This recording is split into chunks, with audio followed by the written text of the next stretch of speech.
bien, hasta aquí el video de hoy. Recuerden que ustedes tienen la última opinión, la cual pueden dejar en la cajita de comentarios. Dicho esto, nos vemos en el siguiente video. Adiós.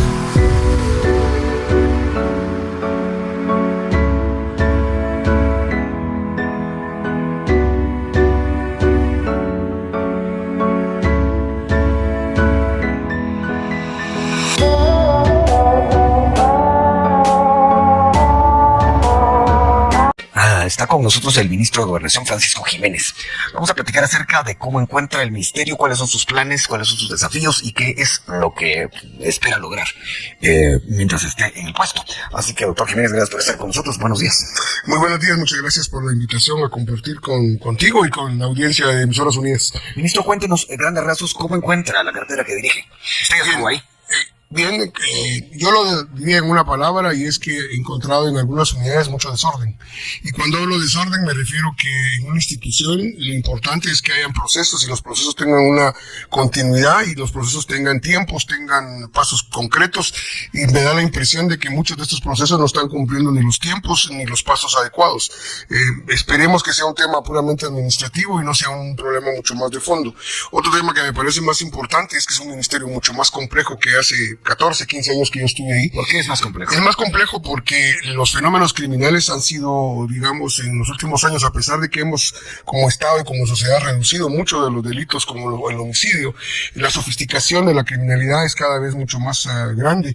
El tema del crimen organizado está mucho más presente en la sociedad guatemalteca que hace 14, 15 años. Y lo complejo no solo es el fenómeno, sino cómo el Estado no ha tenido la capacidad de constituir respuestas adecuadas a ese fenómeno, que tienen diferentes orígenes, que no solo es presupuestario, no solo es de gestión, también es de mucho de voluntad política. Entonces esa diferencia sí la he encontrado, de que en algunos aspectos ha habido un problema de voluntad política, desde los cuadros estratégicos más altos del Estado hasta los cuadros intermedios en el ministerio, en todas las instituciones. Bueno, se venía desarrollando un proceso en la Policía Nacional Civil, por ejemplo, que muchos creen que se rompió cuando se destituyó al hoy presidente del Congreso, Nery Ramos, de la jefatura de la PNC. ¿Qué opina de eso? Yo creo que sí, efectivamente hubo un corte en negativo cuando salió el ministro Francisco Rivas, y efectivamente el director aquel entonces, Nery Ramos, hoy presidente del Congreso, y su equipo, no solo él, sino que un equipo que diríamos de mi experiencia, que yo conocí muy jóvenes a este equipo, se profesionalizó de muchas maneras, es decir, siguió su preparación académica y lamentablemente fue cortado ese proceso. Un proceso que implicó efectivamente no solo el equipo de Nery Ramos y el equipo estratégico de la policía, sino que una serie de cuadros que venían formándose en esa misma tradición que tenían ellos, o sea, estaban preparando cuadros hacia el futuro,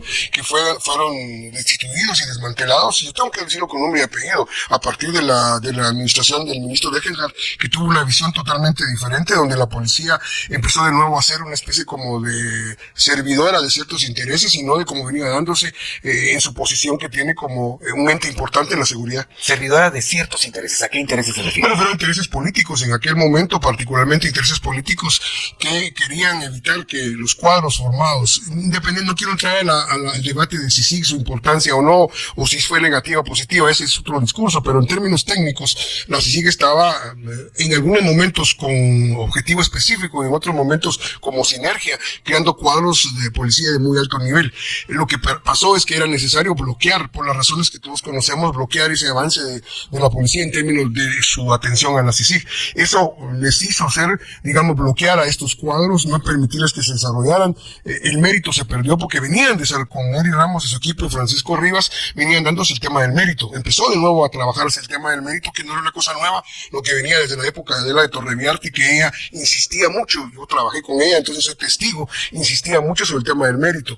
Y con Rivas y con Ramos se fortaleció ese mérito. A partir de la salida de ellos eso se perdió. Hasta el día de hoy los ascensos, incluso el ingreso a la academia, las graduaciones, todo no está basado en el mérito. Nuestro propósito, presentamos el día martes, presentamos a los cuadros nuevos de la policía, que no son nuevos en el sentido de que están en la policía, sino los nuevos jefes y todo el liderazgo de la policía, y empezamos a hacer un esfuerzo por colocar personas por mérito. No es fácil porque obviamente, digamos, el sistema de reconocimiento de mérito se perdió prácticamente en la policía. ¿Por qué nombramos al comisario Boteo y al comisario Beltetón? Porque precisamente yo les conozco, sé la trayectoria y creo que hay que premiar el mérito que otros han tenido. Vamos a regresar a eso, no es una tarea fácil, es un gran desafío, porque la ausencia de mérito genera hábitos en la institución que debilita dos cosas para mí fundamentales. Uno, el tema de la disciplina. Me estoy encontrando con una policía con falta de disciplina. Toda fuerza... ¿Reflejada, por ejemplo? ¿Cómo? ¿Reflejada cómo? Hay cosas tan sencillas como no llegar a tiempo a las convocatorias, cosas tan sencillas como los mandos no están en el lugar que deben de estar en el momento que se les necesita, cosas como incluso la presencia física, el uniforme, en muchos de ellos no está ni limpio ni adecuado para una situación de la cual ellos son parte, y cosas de ese tipo que pueden parecer insignificantes, pero que en una Fuerza Armada civil también son importantes. La disciplina no solo es de una Fuerza Armada militar, también de una Fuerza Armada civil. Vamos a retornar precisamente a fortalecer el tema de control disciplinario, cosas como les digo, si se les dice que tienen que estar a una hora, tienen que estar a esa hora, y si no están a esa hora, hay que deducir responsabilidades de carácter disciplinario, ¿no? Pero si no logramos esto, solo la idea, ¿por qué es importante la disciplina? Porque le da un sentido de espíritu, de cuerpo a la policía, también sube la moral de la policía, y premiamos a aquellos que respetan la disciplina. El otro tema fundamental es la posición de liderazgo. Necesitamos apostarle a formar nuevos líderes que efectivamente estén basados en el mérito. Hablando de la hora, tenemos que ir a la pausa, pero antes de la pausa, usted mencionó a la exministra, recordada Adela Torrevierte. Ella y también Helen Mack tuvieron que escoger en un momento dado la reforma policial. ¿En qué quedó eso? Bien, la reforma policial, yo tengo que hacer una reflexión técnica muy rápido. Hay reforma policial refiriéndonos a una organización que se encarga de una reforma. Hay la reforma policial, que son las medidas y procedimientos de cambio en una institución, y hay reforma en el sentido de un proceso permanente. Yo creo que la reforma como una entidad, a propósito, como se creó con el gobierno de Álvaro Colón, porque ella fue la que promovió la reforma, pero la comisión de reforma se creó durante el gobierno de Álvaro Colón cuando la dirigía la comisionada Helen Mack. Ese tipo de reformas creemos como institución, donde llegan gentes externas a la policía, yo creo que ya no es el momento para darle esa continuidad. Sí, continuidad a las dos otras maneras de entender la reforma. Esa reforma generó documentos, procedimientos nuevos que no todos se han implementado. Lo que vamos a hacer es tomar esos resultados de la reforma policial y comenzarlos a implementar. Y segundo punto es mantener un espíritu de cambio permanente, de reflexión interna. Queremos que la reforma sea de la policía, para la policía, y no que son útiles siempre los asesores externos, pero necesitamos que la policía misma se apropie del tema de la reforma. Parte del problema fue precisamente, y esto Helen Mack lo insistió siempre, si no logramos que los cuadros policiales hagan suyo la reforma, esta reforma va a ser un apéndice que nunca se va a llevar a cabo. Ese es nuestro propósito con respecto a la reforma en este momento. Hoy, aquí en cabina, se encuentra el doctor Francisco Jiménez. Él es el ministro de Gobernación, y estamos hablando acerca de lo que ha encontrado en la cartera, que por cierto dirigió años atrás, y lo que se pretende hacer en su administración. Señor ministro, hablemos un poco de lo que encontró e insistamos un poco en eso. Según la percepción que hay en este momento, todos los ministros y todas las personas que están llegando a puestos están encontrándose con algunas desagradables sorpresas. En algunos casos, sorpresas que ya de alguna manera esperaban, de malos manejos, de negocios que se dejaron amarrados de la administración anterior. ¿Cuál es la situación de la cartera de Gobernación? Sobre este sentido hay varios aspectos. Lo que yo encuentro como más grave, si lo podemos llamar de esa manera, es que algunas de las dependencias del Ministerio de Gobernación entraron en una lógica de comportamientos vinculados a la corrupción. Es famoso el tema del sistema penitenciario, donde, digamos, hay mucha flexibilidad, entre comillas, con respecto a la disciplina penitenciaria, que debe ser muy importante porque es un sistema de reclusión, y donde los privados de libertad deben de tener mecanismos de control mucho más estrictos. Ahí hemos encontrado problemas importantes que tenemos que empezar a afrontar. El problema del hacinamiento, me imagino que es algo que no es de ahora. No, el problema del hacinamiento es un problema, sí, viene, que está vinculado a muchos temas, está vinculado al tema del uso permanente de la prisión preventiva, que es un tema que tenemos que discutir y que el presidente Arévalo ha planteado como un tema que tenemos que trabajar en el mediano y largo plazo, porque eso de manera inmediata no le compete solo al Ministerio de Gobernación. Pero no depende de ustedes. No depende de nosotros, depende del Ministerio Público y en gran medida de la ley y de la aplicación del organismo judicial. Sigue siendo una altísima población la que... Sí, el 48%, prácticamente el 48% de la población. La mitad, sí. Y esto, digamos, hay otro grupo considerable también de personas que podrían ayudar a desasociar si es la palabra correcta, pues si no uso la palabra incorrecta, perdón, aproximadamente como unos 4.000, 5.000 privados de libertad que ya cumplieron pena y que por razones administrativas, por razones de pendientes de pago de multas, no pueden salir de la cárcel todavía. Vamos a crear una unidad con un pool de abogados que trabajen intensivamente para acelerar los procesos administrativos para que las personas que ya cumplieron pena salgan del sistema penitenciario. 4.000. Más o menos. Es una cantidad grande. Un grupo de abogados que apoye a estos privados de ¿En libertad. este caso es por falta de recursos económicos que no salen o porque en algunos casos sí, en algunos casos hay privados de libertad que tienen multas que para muchos nos parecería irrecibles, 400, 500 quetzales, pero no tienen cómo pagarlo. Entonces hay que encontrar la salida, digamos, legal y apresurar, porque los archivos llevan mucho tiempo en ser revisados y ahí hay que colaborar con el organismo judicial.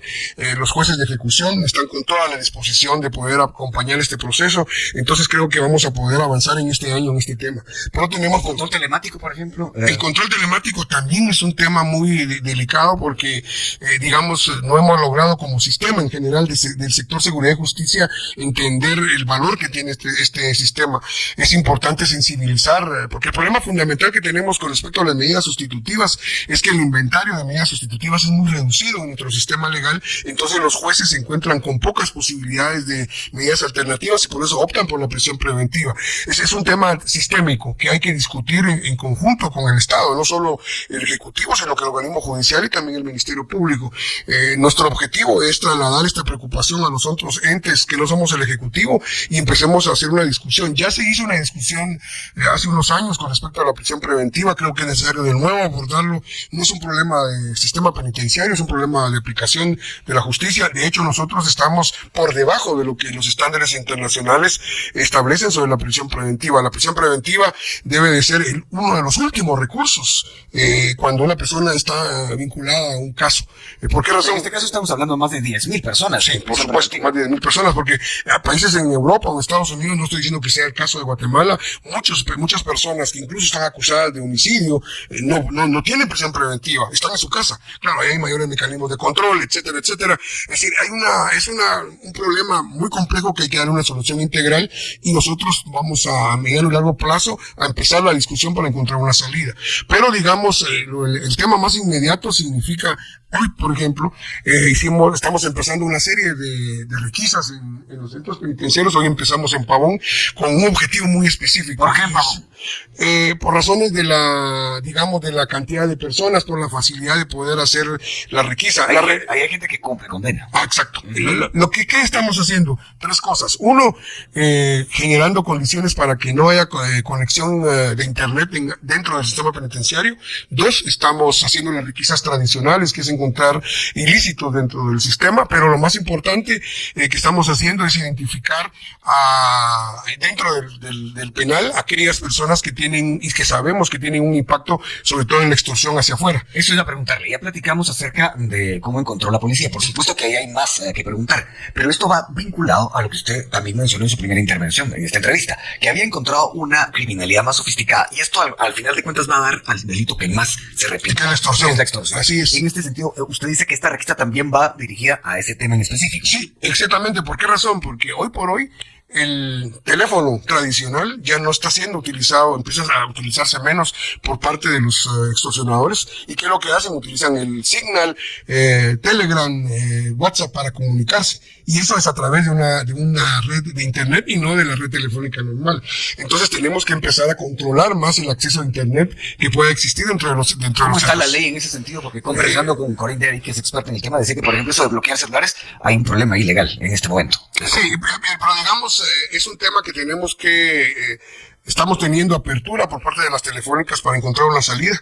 Una salida negociada en este caso, porque negociada en el sentido que te sea no solo dentro del marco de la ley, sino que negociada en el sentido técnico. Es decir, porque efectivamente tenemos que tener claro que el propósito del bloqueo de señal y el tema de internet no implique dañar a las personas que viven alrededor de los centros penitenciarios, porque no se trata de resolver un problema y crear otro. Pero algo que me parece muy importante señalar de la requisa de hoy es que estamos empezando algo que estaba pendiente, y es el conteo de privados de libertad. ¿Cómo así pendiente? Porque no se ha hecho. O sea, necesitamos saber quiénes están efectivamente en el sistema penitenciario, en los centros carcelarios. ¿Por qué razón? Porque se ha encontrado ya en el pasado personas que dicen ser una persona y resultan ser otra. Es decir, que por razones de familiares o por razones de pago, el control se logra evitar, la persona condenada está fuera de la cárcel y otra persona lo sustituye. Necesitamos tener un inventario, perdón la expresión, un inventario de los privados de libertad para saber quién es quién. Esta es la primera tarea que tenemos. No podemos saber cómo actuar con los privados de libertad si no sabemos quiénes son efectivamente aquellos que están ahí. Esto nos permite tener una clara, digamos, perspectiva de los privados de libertad, una clara perspectiva de las tipologías que hay también de privados de libertad, y es el primer paso que estamos haciendo.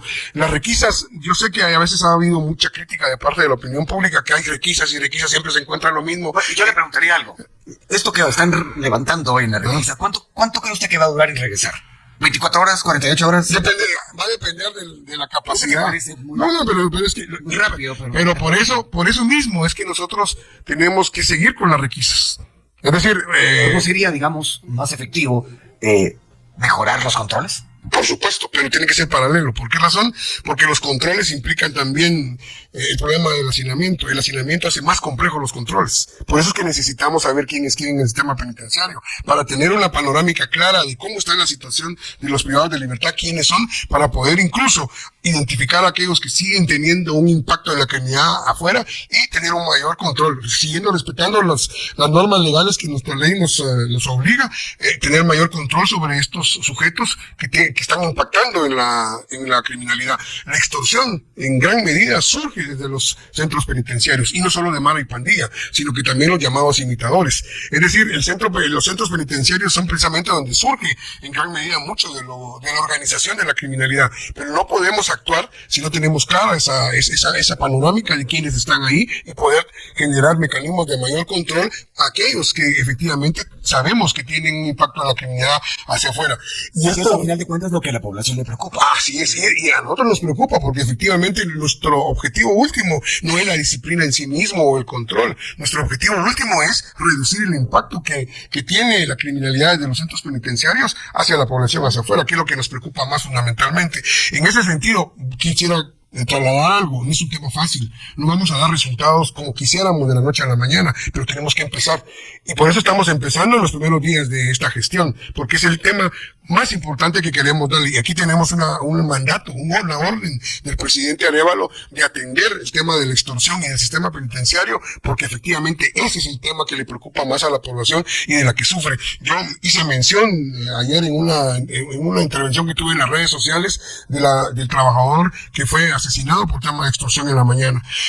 Eso nos pega a todos los guatemaltecos. Yo hace años también tuve un amigo muy cercano que estaba trabajando para la distribución de unas bebidas, y así fue como logró mantener sus estudios, estaba por graduarse de abogado y lo matan por tema de extorsión. Es decir, a todos los guatemaltecos nos ha pasado de alguna manera, amigos, familiares que han sufrido la extorsión, o incluso hemos sufrido nosotros la extorsión. Eso es un compromiso que el presidente nos ha indicado, hay que afrontarlo desde ya. No vamos a resolver el problema ni en los 4 años, vamos a dejar de tener extorsiones, pero el objetivo en este momento es contener las extorsiones, generar condiciones para que los criminales extorsionadores se les haga más difícil para encaminar a un segundo objetivo, y es reducir las extorsiones. Repito, es un tema complejo, ojalá pudiéramos resolverlo lo más pronto posible, sobre todo porque encontramos una institucionalidad debilitada en el sistema penitenciario y en la policía, lo que mencionábamos anteriormente. ¿En qué sentido? Porque cuando usted mencionaba al principio lo que había encontrado, pues como le digo, comparativamente con lo que se ha escuchado en otros ministerios, parecía que usted no encontró algo tan grave. ¿O es que se está digamos, el problema fundamental, que creo que es la característica del tema, del flagelo más importante, que es la corrupción, es que la lógica de la corrupción, en todos los niveles, desde los cuadros altos hasta los cuadros más bajos, hacen que la preocupación que su manera de planificar, que su manera de tomar decisiones va encaminada al beneficio personal y no al beneficio de su función.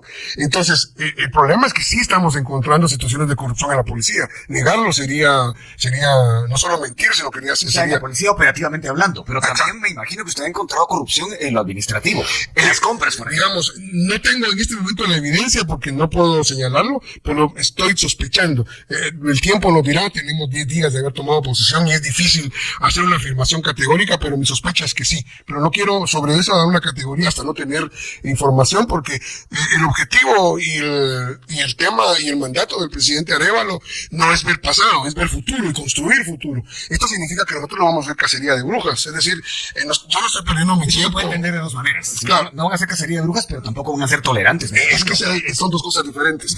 La cero tolerancia a la corrupción es un mensaje fundamental en el Ministerio de Gobernación y en toda la administración. Lo que encuentren lo van a denunciar. Sí, no podemos, si no cometeríamos el delito de ausencia de denuncia o de omisión de denuncia, y eso no lo podemos hacer. Si se encuentran procesos anómalos, hay que presentarlo directamente con la Contraloría para que nos ayude a entender mejor el tema y hacer la denuncia respectiva al Ministerio Público.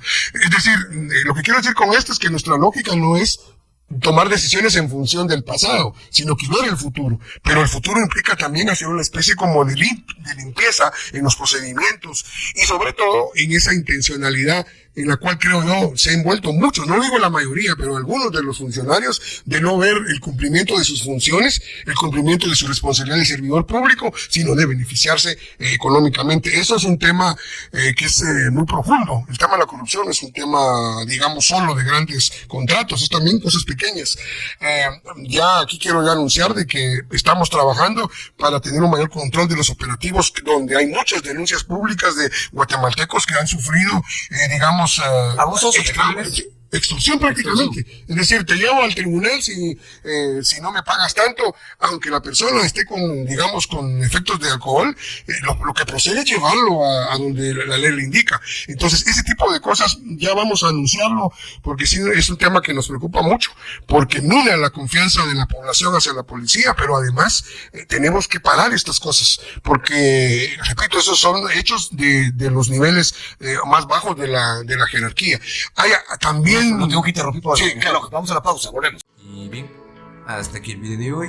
Recuerden que ustedes tienen la última opinión, la cual pueden dejar en la cajita de comentarios. Dicho esto, nos vemos en el siguiente video. Adiós.